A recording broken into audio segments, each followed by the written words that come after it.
घर से निकाल गईनी चरचा में चल गईनी। घर से निकाल गईनी चरचा में चल गईनी। सासू देखवस लाली आँखें सखी।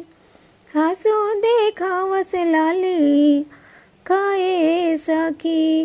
तोहरो के छोड़ब सासू तोर बेटाओ के छोड़बो। तोहरो के छोड़ब सासू तोर बेटाओ के छोड़। चर्चा हम नहीं छोड़ में सखी।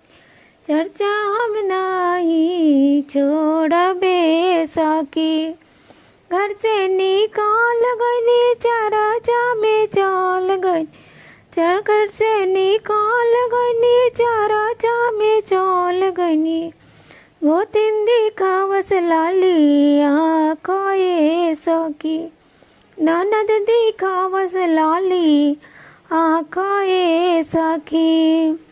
तोहरो के छोड़म गोतिन तेवारो के छोड़म हो। ओके छोड़म गोतिन तेवारो के छोड़म हो। चर्चा न छोड़मो ए सखी।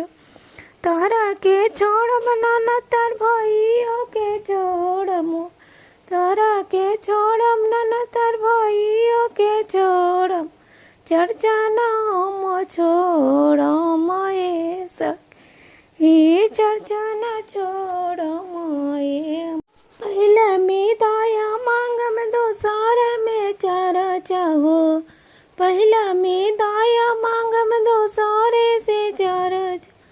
तीसरा में नमः शिवाय परे नाम आए सखी। दाया से दाया मिले चर्चा ज्ञान हो। दाया से दाया मिले चर्चा से नावा हो। नमः शिवाय से आशीर्वाद सखी। नमः शिवाय से आशीर्वाद।